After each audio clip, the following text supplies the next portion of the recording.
दोस्तों जैसा कि आप लोग मेरी स्क्रीन पर देख रहे हैं, आज हम लोग सबसे इंपॉर्टेंट कॉन्सेप्ट करने वाले हैं। और ये कॉन्सेप्ट क्या है, यहां देख सकते हैं आप लोग, उसका नाम है एडवांस रिसीप्ट अंडर जीएसटी। अगर दोस्तों आपको जीएसटी में कोई एडवांस रिसीव हो जाता है, तब आपको क्या करना पड़ेगा, उस केस में कैसे लॉ चलेगा, किस तरह से चलेगा, आइए आज ये प्रोविजन पूरी तरह से डिस्कस करेंगे। इस वीडियो में आपको कंप्लीट समझ में आएगा कि एडवांस जीएसटी के अंदर क्या प्रोविजन हमें फॉलो करना पड़ेगा, किस तरह से हमें इसे काम करना पड़ेगा और किस तरह से हम इस पर वर्क करेंगे। तो चलिए देखते हैं। सबसे पहले तो आप ये पढ़िए कि मैंने यहां पर गूगल पर एक टाइप किया हुआ कंटेंट है, आप देख सकते हैं यहां पर मैंने लिखा हुआ है कि एडवांस जीएसटी के लिए क्या कॉन्सेप्ट कहता है। तो कॉन्सेप्ट ये कहता है कि अगर आपको कोई भी एडवांस रिसीव हो जाता है तो आपको उस जीएसटी के अंदर कोई भी एडवांस अगर रिसीव हो जाता है तो मानना यह है कि उस एडवांस में जीएसटी का पैसा इंक्लूड है। और अगर आपको जीएसटी का रेट पता नहीं है तो कंसीडर करना है कि जो रेट है जीएसटी का वो 18% है और वो आपको चार्ज करना पड़ेगा। तो दोस्तों चलिए बात करते हैं कॉन्सेप्ट की, और यहां पर हमारे पास इस कॉन्सेप्ट को स्टार्ट करते हैं। चलिए देखिए, सबसे पहले आपको एक काम करना होगा, यहां पर F11 प्रेस करके आपको जीएसटी फीचर को एक्टिवेट करना होगा। तो जीएसटी फीचर मैंने एक्टिवेट कर दिया है। इसके अंदर आप लोगों को एडवांस के कॉन्सेप्ट को करने के लिए एक बहुत ही इंपॉर्टेंट पॉइंट यस करना होगा, that's called enable tax liability on advance receipt. इस ऑप्शन को आपको यस बहुत ध्यान से करना है। कंट्रोल ए करिए, यस करने के बाद कंट्रोल ए कर दीजिए और ये आपका काम हो गया। अब चलिए दोस्तों, मान लेते हैं कि किसी पार्टी से हमें एडवांस रिसीव हुआ। तो आप देख सकते हैं मेरे सामने एक पार्टी है राम, और मैं चाहता हूं कि इनसे एडवांस रिसीव हुआ। तो सपोज करते हैं कि 1 जुलाई को इनसे मुझे एडवांस रिसीव हुआ। दोस्तों ध्यान रखिएगा, 1 जुलाई को इनसे एडवांस रिसीव हुआ है। तो यहां पर आपको एक की प्रेस करनी होगी, जिसके लिए आपको यहां पर क्या करना होगा, ऑल्ट जे आप प्रेस करेंगे और यहां पर आप ले लेंगे एडवांस रिसिप्ट। दोस्तों जीएसटी का एडवांस आप लोगों को इस तरह से लेना है।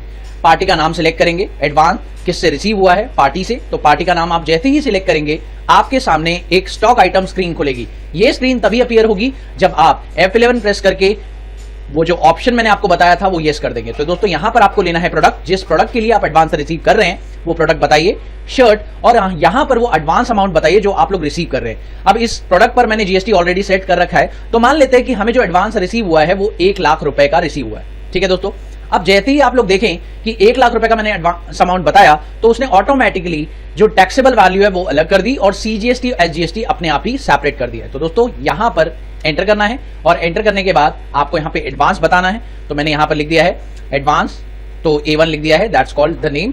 और एंटर मारते हुए मैं यहां पर ले लूंगा एडवांस मैंने बैंक से रिसीव किया है। तो मैं यहां पर बैंक का लेजर जो है SBI बैंक का लेजर बना देता हूं। तो सिंपल तरीके से आप देख सकते हैं मैंने यहां पर बैंक का लेजर क्रिएट कर दिया है। कंट्रोल ए कर देते हैं। उसके बाद एंटर करते हुए आप इस एंट्री को कर दें एक्सेप्ट। ये हो गई आपकी फर्स्ट एंट्री। अब दोस्तों क्या करना है, आप लोगों ने एडवांस रिसीव कर लिया है, ये आपने जीएसटी के अगेंस्ट में रिसीव किया है। अब होगा क्या कि जब भी एडवांस रिसीव होगा आपका समझ लीजिए कि मंथ जो है समाप्त हो गया। तो आपको एक चीज देखनी होगी, इसके लिए मैं आपको दिखाना चाहूंगा। आपको यहां पे ऑल्ट जी प्रेस करना है और यहां पर GSTR1 पर जाना होगा। GSTR1 पर जैसे ही आप जाएंगे और वहां पर F2 प्रेस करके आप लोग यहां से डेट को हटाएंगे तो यहां आप नीचे एक पॉइंट कंसीडर करेंगे, that's called amount unadjusted against supply. तो यहां पर 1 लाख रुपए का जो एडजस्ट अमाउंट है वो अभी तक आपका बिल में रिफ्लेक्ट नहीं हुआ है, क्योंकि इस 1 लाख रुपए के अगेंस्ट में आपकी कोई भी लायबिलिटी नहीं आई है।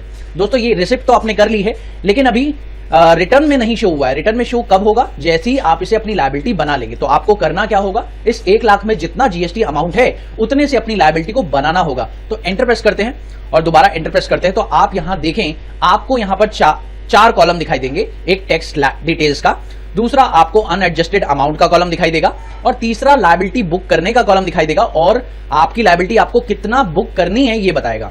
तो आपको यहां से 3 चीजें नोट करनी है। पहला, टैक्सेबल अमाउंट आपका कितना है, जो कि है 84,745.76। दूसरा, आप लोगों को यह बताना है कि जो जीएसटी है, सीजीएसटी और एचजीएसटी, वो कितना है, तो 7627.12 ये सीजीएसटी एचजीएसटी है। और तीसरा, आपको रेट ऑफ जीएसटी निकाल लेना है। यहां पर 99% रेट ऑफ जीएसटी है। अब आपको इसी स्क्रीन पर प्रेस करना होगा ऑल्ट जे। दोस्तों याद रखिए, ऑल्ट जे करने से पहले आप लोग ध्यान रखिए, आप अपनी लायबिलिटी को इंक्रीज कर रहे हैं। लायबिलिटी इंक्रीज करनी है, क्यों इंक्रीज करनी है, क्योंकि आपने एडवांस रिसीव किया है। यहां पर ये सिलेक्ट कर लीजिए। अब आपको ये याद रखना है कि जो भी लायबिलिटी आप इंक्रीज करोगे वो हमेशा मंथ के एंड में इंक्रीज करोगे। इसका कारण ये है कि मंथ के एंड में जितनी भी लायबिलिटीज आप लोगों के पास होंगी वो सारी की सारी कवर अप हो जाएंगी। तो मंथ का जब एंड आएगा तब अपनी लायबिलिटी को आपको बुक करना होगा, तभी सही एडजस्टमेंट कहलाएगा। तो दोस्तों यहां पर आपको करना क्या है, यहां पर लायबिलिटी को बुक करने के लिए आपको डेबिट करना होगा tax on advance tax on advance, इसे आप करंट एसेट बनाएंगे और करंट एसेट बनाने के बाद आप कंट्रोल ए कर देंगे। उसके बाद आपको टोटल अमाउंट बताना है जो कि आपका जीएसटी का टोटल अमाउंट है। तो आपको अभी मैंने बताया था कि आपका जो टोटल जीएसटी अमाउंट है वो कितना है, उसके अगेंस्ट आपको लायबिलिटी बुक करनी है। तो मैं आपको यहां पे बता देता हूं 7627.12 ये था आपका सीजीएसटी का अमाउंट। अगर आप इससे डबल करते हैं तो आपको यहां पर पता चल गया कि 15,254.24 से आपको अपनी लायबिलिटी को बुक करना है। और यहां पर क्रेडिट कर देंगे दो लेजर जिसमें आपको सीजीएसटी और एचजीएसटी को करना होगा क्रेडिट। तो यहां पर आप लोग क्रेडिट कर देंगे सीजीएसटी को और यहां पर परसेंटेज बताएंगे 9% और टैक्सेबल वैल्यू थी 84745.76। एंटर करते हुए आपका यहां पर अमाउंट आएगा 7627.12 एंटर। और यहां पर क्रेडिट में भी आपको एचजीएसटी बनाना है, एक और लेजर। एचजीएसटी के अंदर ड्यूटीज एंड टैक्सेस सेम, आपको एचजीएसटी के लिए स्टेट टैक्स लेना है और यहां पर स्टेट टैक्स लेने के बाद आपको same percentage, same taxable value लिखने के बाद आपको अमाउंट बुक कर देना है। और दोस्तों इतना करने के बाद आपको यहां पर करना है जीएसटी डिटेल का ऑप्शन यस। जैसे ही आप जीएसटी डिटेल का ऑप्शन यस करेंगे तो ये आपसे पूछेगा जो एडवांस आपने जो लायबिलिटी आप बुक कर रहे हैं वो किस पर्सन के अगेंस्ट में कर रहे हैं। तो यहां पर आप पार्टी बता देंगे राम और एंटर करते हुए इसे एक्सेप्ट कर देंगे। तो जैसे ही आप इसे एक्सेप्ट करेंगे और एस्केप करते हुए बाहर आएंगे तो दोस्तों यहां पर आप लोगों को मैं एक चीज दिखाना चाहूंगा। एक बार वापस से F2 प्रेस करके आप 1 जुलाई से लेकर 31 जुलाई की डेट डाल दे। तो जैसे ही आप 1 जुलाई से 31 जुलाई की डेट डालेंगे तो आप देखेंगे कि जो आपने एडवांस के ऊपर लायबिलिटी बुक की थी वो आपकी ऊपर शो हो रही है। टैक्स लायबिलिटी आ चुकी है, अब आपकी टैक्स लायबिलिटी क्रिएट हो चुकी है। एंटर करते हुए आप मैं दिखा देता हूं आपको, यहां पर चेक करिए, यहां पर आप चेक करिए कि आपका जो बैलेंस अमाउंट था, balance liability to be book, वो यहां से हट चुका है और इस सेक्शन में आ चुका है, क्योंकि जो भी लायबिलिटी आप बुक करेंगे वो इस सेक्शन में शिफ्ट हो जाएगी। तो लायबिलिटी बुक हो चुकी है। अब दोस्तों हो सकता है कि आपने ये जो पेमेंट है, अब दोस्तों जरूरी नहीं है कि बिल इसी महीने अराइज हो, बिल हो सकता है अगले महीने अराइज हो। आपने एडवांस तो रिसीव कर लिया लेकिन बिल इस महीने नहीं अराइज हुआ, बिल अगले महीने अराइज हुआ तो उसकी जो पेमेंट है, पेमेंट तो अब लायबिलिटी तो बुक हो चुकी है, लायबिलिटी बुक हो चुकी है, रिटर्न में भी जा चुकी है। अब आपकी लायबिलिटी क्या होगी, पे करनी पड़ेगी आप लोगों को। लेकिन ये बिल पर कब शो होगी, बिल पर तभी शो होगी जब बिल बनेगा। अब मान लीजिए कि आपका सेल्स का बिल क्रिएट हुआ और सेल्स का बिल आपका 2 अगस्त को क्रिएट हुआ। अब दोस्तों यहां जरा ध्यान दीजिएगा, 2 अगस्त को आपने राम पार्टी के साथ ट्रांजैक्शन किया। अब यहां पर आप लोग ध्यान से देखिए, मैं यहां पर सेल्स अकाउंट बना देता हूं और 2 अगस्त को राम पार्टी के साथ आपने ट्रांजैक्शन किया है बहुत ही सिंपल तरीके से। यहां पर प्रोडक्ट लेंगे शर्ट और यहां पर मान लीजिए 100 पीसेस ले लेते हैं 1000 रुपए के रेट से और यहां पर 1 लाख रुपए का या 1500 के रेट से ले लेते हैं। तो यहां पर 1.5 लाख रुपए का बिल तो आ चुका है, उसके ऊपर सीजीएसटी और एचजीएसटी आप चार्ज कर लेंगे। तो ये जो है आपका टोटल अमाउंट आ चुका है। अब आपको यहां पर एंटर करते हुए इसे एक्सेप्ट कर देना है। तो बिल तो आपका पूरी तरह से बन चुका है। अब आपको क्या करना होगा, जैसे ही आपका बिल क्रिएट हो जाता है दोस्तों, बिल क्रिएट होने के बाद आपको एक छोटा सा काम करना है। देखिए दोस्तों, यहां पर अगर मैं ये बिल ना क्रिएट करूं उससे पहले मैं आपको दिखाना चाहूंगा कि अगर मैं इस एंट्री को एक्सेप्ट कर दूंगा तो इफेक्ट बढ़ जाएगा। इससे पहले मैं आपको ऑल्ट जी करके बैलेंस शीट पे एक बार दिखाना चाहूंगा। तो दोस्तों एक बार बैलेंस शीट पर आइए और यहां चेक कर लीजिए कि जो लायबिलिटी आपको दिखाई दे रही है सीजीएसटी एचजीएसटी की वो 7627.12 है, आप देख सकते हैं। तो अगर मैं ये एंट्री पास करूंगा तो उसके बाद जो अमाउंट है वो क्या हो जाएगा ये आप लोगों को देखना चाहिए। तो मैं यहां पर सबसे पहले एंट्री पास कर रहा हूं शर्ट की और 150 पीसेस मैंने यहां पे ले लिए हैं, या 100 पीसेस ही ले लेते हैं 1500 के रेट से। तो यहां पर मैंने अमाउंट तो निकाल लिया है सीजीएसटी और एचजीएसटी। तो मेरी टोटल लायबिलिटी जो बनी है वो 1,77,000 रुपए की बनी है, जिसमें से मेरे को 1 लाख रुपए तो रिसीव हो चुका है। अब दोस्तों ध्यान रखने वाली बात यह है, 1 लाख रुपए रिसीव तो हो चुका है और उसमें मैं अपनी लायबिलिटी भी अराइज कर चुका हूं। कितने के लिए, 7,627.12 के लिए मैं अपनी लायबिलिटी भी अराइज कर चुका हूं और वो मुझे पे भी करनी है। ठीक है दोस्तों, और अब यहां पर आप एंटर करें तो इसमें आप देख सकते हैं कि 13,500 की लायबिलिटी आपकी अराइज हो चुकी है। तो अगर आप यहां पे चेक करें तो सीधी सी बात है, अब आप एक बार बैलेंस शीट पर आएं और एक बार देखें कि एडजस्टमेंट यहां पर हो चुकी है और आपकी जो बैलेंस लायबिलिटी है वो यहां पर दिखाई दे रही है। दोस्तों यहां देखिए, एडजस्टमेंट होने के बाद आपकी जो लायबिलिटी है वो पिछले महीने की तो 7,627 रुपए 12 पैसे थी, लेकिन इस महीने 13,500 बन गई, तो टोटल लायबिलिटी बढ़ गई।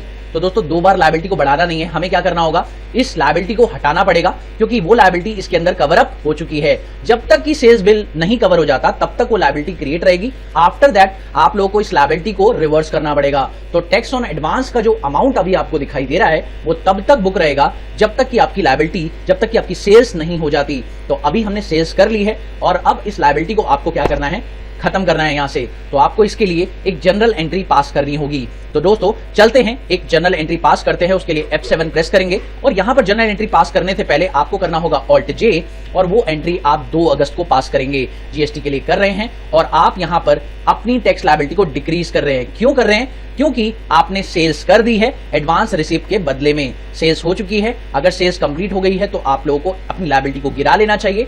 CGST सेम वही परसेंटेज 9% और वो जो अमाउंट था 84745.76, ये 9% आपका जो अमाउंट था 76, यहां पर लिखना पड़ेगा आपको 7627.12 एंटर, और डेबिट फिर से आप करेंगे SGST और SGST को डेबिट आपने किया सेम अमाउंट 7627.12 और क्रेडिट आपको करना है टैक्स ऑन एडवांस को। याद रखिए कि टैक्स ऑन एडवांस का जो लेजर है वो 0 हो जाना चाहिए और यहां पर आपको इसे यस करना है। यस करने के बाद आप एडवांस रिसिप्ट नंबर जो कि मैंने A1 दिया था वो बता दीजिए। एडवांस रिसिप्ट आपने किया था 1 जुलाई को, वो कर दीजिए। पार्टी है राम, एंटर प्रेस करते ही आपकी एंट्री ठीक हो जाएगी और अब आप देखें ये एंट्री पास हो चुकी है। और अगर आप एक बार Alt G प्रेस करें और यहां पर GSTR 1 चेक करेंगे तो आप एक चीज नोटिस करेंगे। यहां पर अगर मैं देखिए, अगर मैं यहां पर 1 जुलाई से लेकर 31 जुलाई की एंट्री देखता हूं तो आप देखेंगे यहां पर आपको एडजस्टेड अमाउंट भी दिख रहा है और यहां पर आपको लायबिलिटी बुक हुई दिखाई दे रही है। लेकिन अगर मैं यहां पर 1 जुलाई से 2 अगस्त तक की एंट्री देखता हूं तो आप देखें मेरी एडजस्टमेंट भी पूरी तरह से कंप्लीट हो चुकी है और मेरी लायबिलिटी भी कैंसिल कर दी गई है। ये देखिए जो लायबिलिटी मैंने अराइज की थी वो लायबिलिटी मैंने कैंसिल कर दी है और उसके अगेंस्ट में एक बिल यहां पर अराइज हो चुका है। तो दोस्तों देख सकते हैं आप लोग, लायबिलिटी का एडजस्टमेंट पूरी तरह से कंप्लीट हो चुका है और मेरा बिल भी मुझे यहां पर मिल चुका है, तो कोई दिक्कत नहीं है। अब अगर आप देखें बैलेंस शीट में तो ओवरऑल मेरी लायबिलिटी उतनी ही आ रही है 13,500 और 13,500, यानी वो जो पुरानी लायबिलिटी थी वो मैंने सेट ऑफ कर दी है। तो अब मेरे को फाइनली पे करना है 13,500 और 13,500 CGST SGST। तो दोस्तों इस तरीके से एडवांस रिसिप्ट का प्रोविजन चलता है। अगर आप लोगों को ये नहीं पता था तो इस वीडियो के माध्यम से आप लोग ने ये भी सीख लिया। मुझे उम्मीद है कि आप लोगों को वीडियो के कंटेंट में काफी कुछ मिला होगा। अगर आप लोगों को कोई डाउट है तो आप लोग मुझे कमेंट सेक्शन में पूछ सकते हैं। Thank you so much for watching my video. Have a wonderful day दोस्तों। Happy learning. बाय।